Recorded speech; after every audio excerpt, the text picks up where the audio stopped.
কক্সবাজারে আসলে ম্যাক্সিমাম মানুষ যে ভুলটা করে থাকে তা হলো কম টাকা দিয়ে রুম খুঁজতে গিয়ে ভালো কোনো রুম পায় না, আর দ্বিতীয়ত বাংলা খাবার খুঁজতে গিয়ে এমন এমন হোটেলে গিয়ে পড়ে যেখানে গলা কাটা দাম নেয়। আজকের এই ভিডিওতে আমি আপনাদেরকে এমন একটা হোটেল দেখাবো যে হোটেল থেকে সুন্দর সমুদ্রের ভিউ পাবেন, পাশাপাশি এমন একটা বাংলা হোটেল দেখাবো যেখানে আপনি বেশ কম টাকা খরচ করে বেশ ভালো মানের খাবার খেতে পারবেন। ঢাকায় আমরা বাসা থেকে বের হই 10টা 20-এ, আমরা যাব প্রথমে আরামবাগে, সেখান থেকে মূলত আমাদের বাস ছাড়বে। গ্রিন লাইন পরিবহনে স্লিপার কোচ এসি বাসে আমরা 3টা টিকিট কাটছিলাম, জন প্রতি আমাদের খরচ পড়ছিল 2500 টাকা করে। যদিও অন্যান্য পরিবহনে হয়তোবা 1500 থেকে 2000-এর মধ্যে ভালো স্লিপার কোচ পাওয়া যেত, তারপরেও গ্রিন লাইনে সিট থাকায় আমরা এটাই কাটি। বাস ছাড়ার কথা ছিল 11টা 15-তে, 1.5 ঘন্টা লেট করে আমাদের বাস ছাড়ে 12:30টার একটু পরে। বাস ছাড়তে দেরি করায় আমাদের কক্সবাজার এসে পৌঁছাতেও দেরি হয়েছে। রাস্তায় জ্যাম থাকার কারণে আমরা কক্সবাজারে এসে পৌঁছাই 12:30টায়। বাস থেকে নেমে আমরা স্ক্যামের শিকার হইতে লাগছিলাম, সেটা হচ্ছে অটো সিন্ডিকেটের হাতে। বাস কাউন্টার থেকে ডলফিন মোড়ের দূরত্ব খুব একটা বেশি না, কিন্তু তারা আমাদের কাছে ভাড়া চায় 120 টাকা থেকে শুরু করে 150 টাকা পর্যন্ত।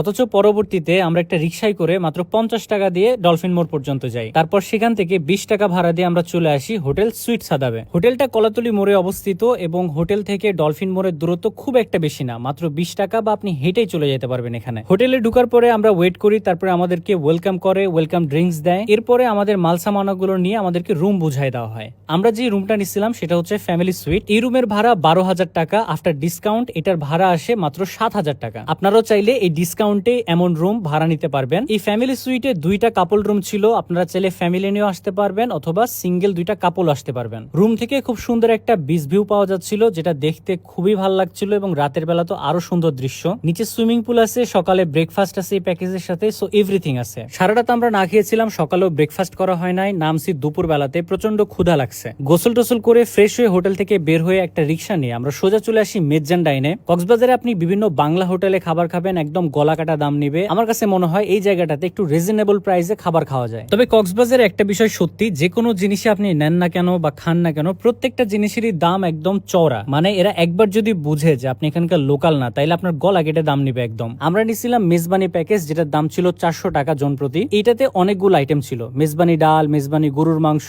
তারপরে আরেকটা ডাল ছিল। সো ওভারঅল একজন মানুষের জন্য স্যাটিসফাইড একটা প্যাকেজ। পেট ভরে আমরা খাওয়া দাওয়া করছি এবং এখানকার মেজবানি গরুর মাংস বা মেজবানি ডাল আমার কাছে অনেকটা অথেন্টিক মনে হয় এবং টেস্টটাও ঠিক সিমিলার চট্টগ্রামের আসল যে মেজবানটা সেরকম। খাওয়া দাওয়া শেষ করে আমরা আশেপাশে একটু হাঁটা চলাফেরা করি, তারপরে আমরা যে হোটেলে উঠছিলাম, হোটেল সুইট সাদাব, সেটার ঠিক একদম নিচেই খুব সুন্দর একটা বিচ ছিল, সেখানে গেছিলাম, হাঁটাহাঁটি করলাম, ছোট বাচ্চাদের সাথে ফুটবল খেলছি। ওভারঅল সন্ধ্যাটা অনেক ভালো কাটছে। তো পরবর্তী ভিডিওতে আমি আপনাদেরকে এই হোটেল নিয়ে বিস্তারিত একটা ভিডিও দিব, কত কম খরচে আপনি এখানে থাকতে পারবেন, পাশাপাশি কি কি সুযোগ সুবিধা পাবেন। এবাদেও আপনি যদি কক্সবাজারে ঘুরতে আসেন তাহলে মেজান ডাইনের খাবারটা ট্রাই করে দেখবেন। বাংলা খাবারের জন্য এই পুরো কক্সবাজারে এটা বেস্ট হোটেল। ধন্যবাদ সবাইকে ভিডিওটা দেখার জন্য। দেখা হবে পরবর্তী ভিডিওতে, সে পর্যন্ত ভালো থাকবেন। আল্লাহ হাফেজ।